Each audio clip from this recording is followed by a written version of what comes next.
जय हिंद दोस्तों, आपका स्वागत है यूट्यूब चैनल पर। MKY हिंदी 60 पर डिक्टेशन शुरू होगी 5 सेकेंड बाद। किसी भी समाज में यह उम्मीद की जाती है कि उनके जनप्रतिनिधि में उच्च स्तर की ईमानदारी, बेदगा छवि और दूरदर्शी सोच होनी चाहिए। एक आदर्श राजनेता उसे कहा जाता है जो व्यक्तिगत स्वार्थ से ऊपर उठकर राष्ट्र और समाज के कल्याण को प्राथमिकता दे। मगर जब कोई नेता गंभीर आरोपों में घिरा हो तो वह जनता की अपेक्षाओं की कसौटी पर कितना खरा उतर पाएगा, इसका अंदाज़ा लगाना मुश्किल नहीं है। हाल ही में सर्वोच्च न्यायालय ने दाखिल एक हलफनामे में बताया गया कि देश भर में सांसदों और विधायकों के खिलाफ 4000 से अधिक आपराधिक मामले दर्ज हैं। इनमें 300 से ज़्यादा सांसद तथा 14 मुख्यमंत्री भी शामिल हैं। ऐसे में यह सवाल उठाना स्वाभाविक है कि राजनीति में शुचिता के मानदंडों पर क्या सही मायने में अमल हो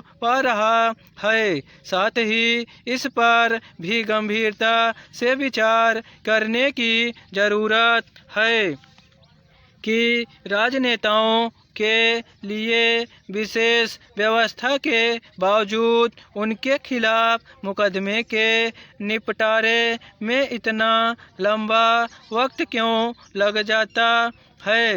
देश की राजनीति में आपराधिक मामलों का सामना कर रहे नेताओं को लेकर लंबे समय से सवाल उठते रहे हैं।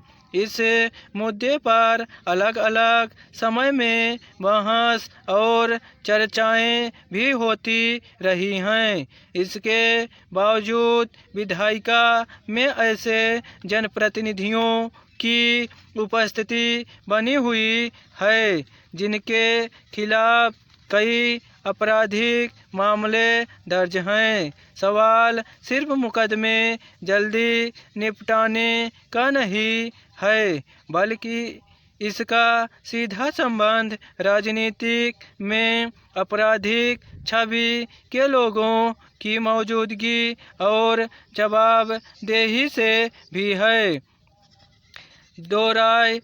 इसमें दो राय नहीं कि किसी व्यक्ति के खिलाफ आपराधिक मामला लंबित होना और उसका अपराध साबित होना दो अलग अलग बातें हैं। मुकदमे का सामना करने वाले व्यक्ति को तब तक अपराधी नहीं ठहराया जा सकता जब तक उसे अदालत से दोषी न करार दिया जाए।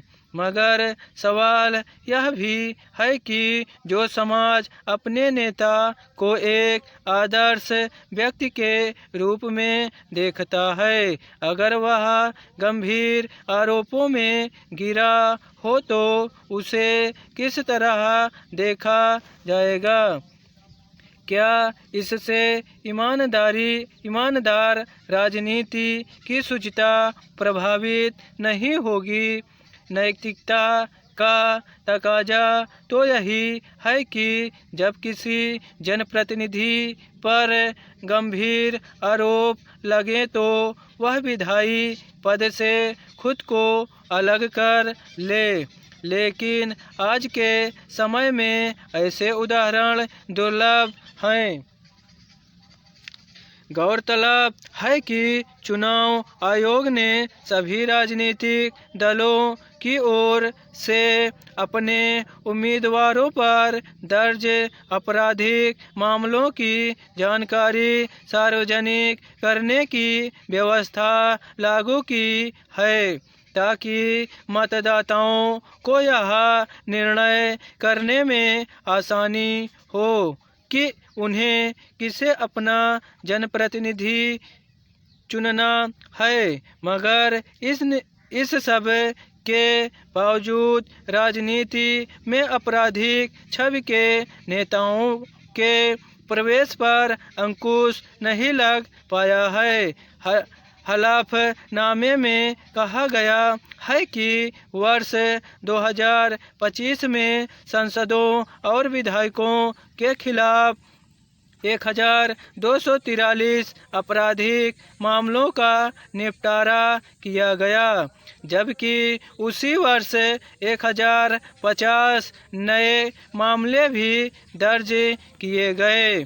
हालांकि सरकार की ओर से सांसदों और विधायकों के खिलाफ आपराधिक मुकदमों के जल्द निपटारे के लिए विशेष अदालतें बनाई गई हैं, लेकिन शीर्ष अदालत को दी गई जानकारी में बताया गया कि वर्ष 2018 से ऐसे लंबित मामलों की संख्या लगभग उसी स्तर पर बनी हुई है। जाहिर है कि सिर्फ विशेष अदालतें बना देने से समस्या खत्म नहीं होगी, बल्कि उनके पास ऐसे मामलों की सुनवाई प्राथमिकता के आधार पर करने के लिए पर्याप्त संसाधन होना भी जरूरी है।